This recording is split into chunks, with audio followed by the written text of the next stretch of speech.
deu a voltar. Us ho dèiem al principi del programa, avui tenim 80 grams farcit de bona literatura, de literatura per tots els públics, i ja sabeu que nosaltres sempre fem costat als escriptors que opten per altres vies de publicació que no són les vies tradicionals. També fem especial atenció a tots, els escriptors, però pensem que és una nova manera de fer arribar el producte al lector final, que és una manera tan vàlida com qualsevol altra i que val la pena difondre també aquests llibres que a vegades no tenen la difusió que tenen altres en els mitjans de comunicació de casa nostra. És el cas de l'escriptor Jesús Tibau, que ja té forces llibres publicats i escrits, que a més és un actiu blocaire i actiu ressenyador de literatura catalana, que acaba de publicar, diu ell en format experimental, un dietari que es diu Molles per no perdre'm. Experimental, segons ell, ara ens ho explicarà, perquè pràcticament no existeix en paper, només en format digital, a un preu molt assequible, 1,50 euros, que jo penso que és gairebé simbòlic per comprar literatura. Li donem la benvinguda perquè ens expliqui, en primer lloc, el contingut d'aquest Molles per no perdre'm i després, per què s'ha decidit publicar-ho en aquest format. Jesús, bon dia, com estàs? Hola, bon dia, moltes gràcies per convidar-me. No, només faltaria. Com estàs? Com va tot? Bé, doncs molt bé, aquí sí? intentant viure del cuento, com sempre dic jo. Molt bé, viure del cuento, una frase molt adient pels escriptors, encara que no... en el teu cas sí que fa relats, no? Però hi ha molts que no en fan. Sí, ja no soc funcionari. Exacte. A més, comences bé l'any, comences publicant, encara que sigui en aquest format, és publicar, tot és publicar. Per què decideixes publicar Molles per no perdre'm en aquest format? I no puc provar sort com has fet en altres ocasions amb editorials convencionals, Jesús? Bé, ha sigut una mica també per provar, no? per veure què passa, no?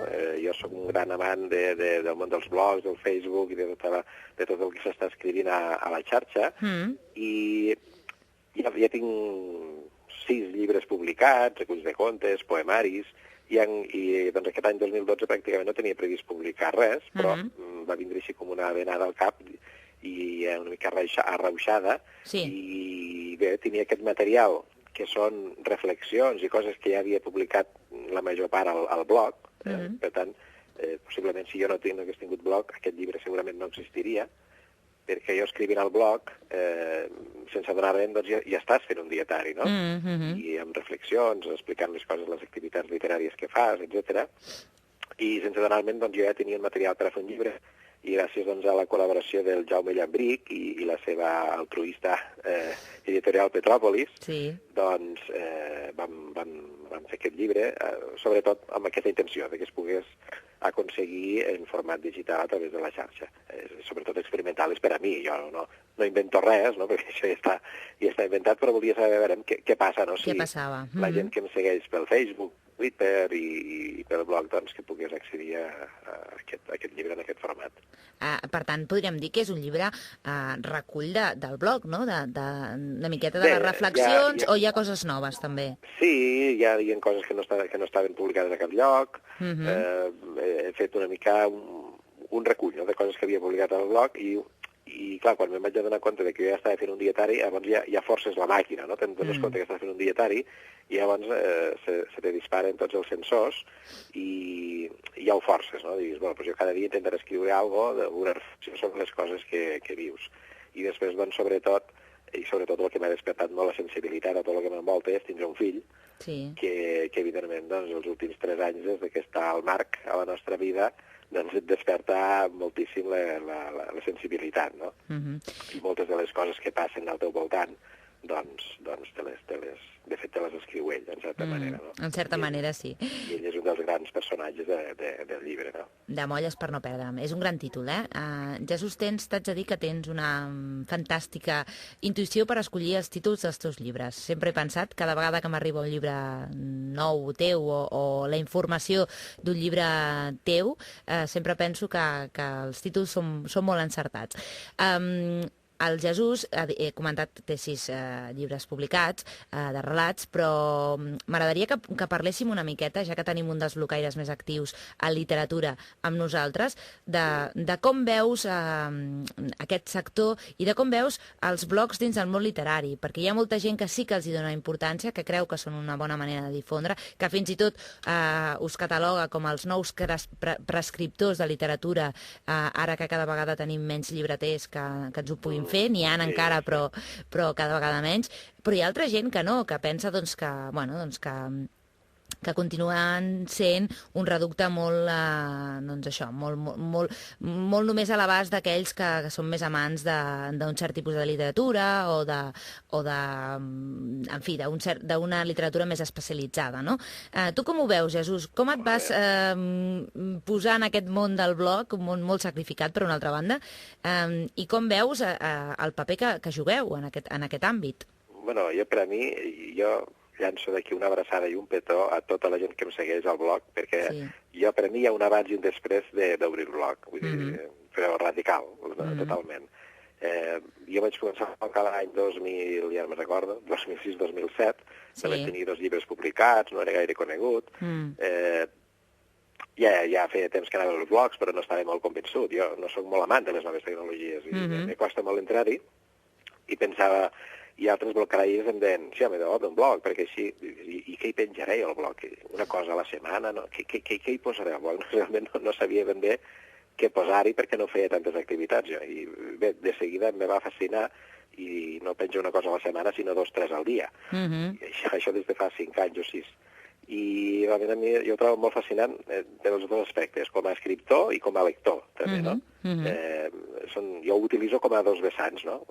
Jo aboco tot el que jo llegeixo, m'agrada molt comentar, explicar llibres i llegir fragments, i també ho faig servir com a escriptor, no? I per les 2 vessants, per a mi ha sigut molt important, perquè gràcies al blog jo penso que em coneix el triple de gent que abans. Tot això ho relativitzo, no? Perquè jo dic, abans me coneixia el 0,01% de la població i ara em coneix el 0,03%. Home, però és el triple. Doncs clar, però tot depèn del relatiu, que utilitzis, i és molt important, això. Sí, però és el triple de molt poc, no? Però gràcies al blog jo presento un llibre a Blanes o a l'Escala i he presentat el llibre a l'Escala, que allí no em coneix ningú de prop, i hi ha persones que han fet 100 quilòmetres per anar-me a veure, no? Que han anat de Girona a l'Escala per anar-me a veure només, i això a mi m'emociona. Encara que faci una presentació i vinguin 5 persones, he presentat un llibre a Tarragona i ha vingut gent de Vic a Tarragona a veure'm. Expressament, I la gent que et segueix al blog t'estima molt, no? I això ho notes i saps que vagis on vagis, a Xat o a Blanes, algun blocaire et vindrà a veure, no? La veritat és que és una relació que s'estableix de molta fidelitat, no? Perquè sí, jo m'he trobat amb gent i ens hem abraçat, perquè gent que et coneixes del blog de fa anys i quan te trobes, doncs és que som com de la família, pràcticament. Abans, o ara també, hi havia molts periodistes que acabaven sent escriptors o escriptors que es dedicaven al món del periodisme. Ara cada vegada hi ha més escriptors que obren blogs o blocaires que es dediquen, que un bon dia decideixen escriure, no? Una miqueta. Els temps estan canviant i en literatura també, no? I parlàvem fa uns minuts amb l'editor de l'editorial Edicions del Periscopi, que acaba de sortir, i comentàvem el moment que viu ara el sector editorial, no? I des del món del blog també es fa molt suport o s'ensenya molt com està canviant el sector editorial, no? És una bona plataforma per aprendre doncs, per on va aquest sector tan incert en el que vivim, no, Jesús? Jo noto que som un gran mitjà de difusió i de promoció. I a mi, gràcies al blog, les editorials m'envien informació i m'agraeixen molt que jo faci encara que sigui una petita promoció de qualsevol llibre a través del blog, m'agraeixen molt, no? Perquè te visita, doncs, el número de gent que te visita, que no són milers, no? Però la gent que te visita és gent que és interessada, gent que li agraden els llibres i un petit comentari teu, doncs ho valoren molt. Exacte, no? I que confia. Exactament, no? Saben que no hi ha cap interès ni res, I després és el que has comentat abans, no? Que serveix com a plataforma per a començar a escriure, te llances a escriure, comences a rebre primers comentaris, les primeres sensacions, i jo conec molts blocaires que després han publicat el seu primer llibre, no? N'hi ha molts, ne conec molts, i a més molt bons, i cada vegada que un blocaire publicar el llibre, per mi és una gran satisfacció. No? Doncs la veritat és que sí. Sí, perquè a més, parlàvem ara des de la vessant del blocaire que escriu, no? Però des de la vessant de l'escriptor que es dedica a obrir un blog i promocionar, que també seria el teu cas, Jesús, i promocionar la seva obra a través del blog, també és una manera de veure que el paper de l'escriptor està canviant, no? Que ja no és l'escriptor que es dedica només a escriure i res més, no? Sinó que ara no només ha d'escriure les seves novel·les, sinó que s'ha de preocupar, si vol, que arribin al màxim de gent possible, de promocionar-les a través d'eines que té, que afortunadament té, per poder-ho fer. Per tant, ha canviat molt el paper de l'escriptor. Sí, això a vegades és feixuc, a vegades cansa, a vegades fatiga, i a vegades se treu temps d'escriure, també, no? O de badar, que també necessitem badar en aquesta vida, no? Estar assegut al sofà badant. Això també és molt important, o passejant. Però, clar, te treu molt temps, i hi ha molts autors que no els agrada, no? I jo ho entenc. Però també és molt enriquidor, no? Perquè si te mous molt per la xarxa, doncs també acabes coneixent molta gent amb carn i ossos, no? També, que és important fer aquest segon pas, perquè els contactes personals cara a cara encara són infinitament més productius que la xarxa. Això encara no ho han perdut. Hi ha molta gent que conec que diu el mateix que tu, que hi ha un abans i després d'obrir un blog. Fixa't tu que curiós, amb lo senzill que és avui en dia obrir un blog. Senzill obrir-lo, no fer-lo, que són moltes hores, com tu dius, i molt de sacrifici, però és molt curiós, no?, que molta gent que es dedica al món de la literatura doncs opini el mateix, no?, que hi ha un abans i un després, sobretot per les relacions que s'estableixen, no?, que al final és fonamental la literatura per donar a conèixer una obra, no?, tenir aquestes relacions.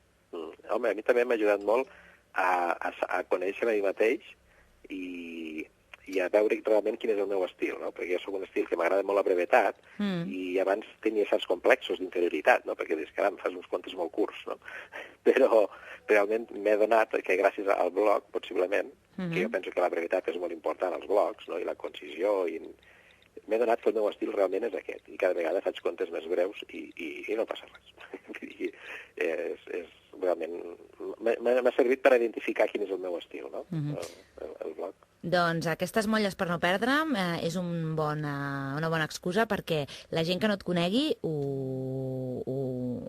faci, i si no, que et visiti el blog, tens un racó dalt del món, si no m'equivoco, no? Sí, tens un racó dalt del món, sí. Això mateix, que et visiti, que xafardegi, que faci una miqueta el xafarder, que això és el que s'ha de fer en els blogs, fer el xafarder, llegir, mirar, comentar, i totes aquestes coses, i que es decideixi no només a llegir aquest Molles per no perdre'm, sinó també a llegir la resta de llibres que el Jesús té publicats, té escrits, i podeu trobar en el seu blog. Ha estat un plaer conversar amb tu, Jesús, que vagi molt bé aquesta experiència d'1,50 €, aquest Molles per no perdre'm, que segur que sí, que segur que anirà a la mar de bé, i ens retrobem aviat.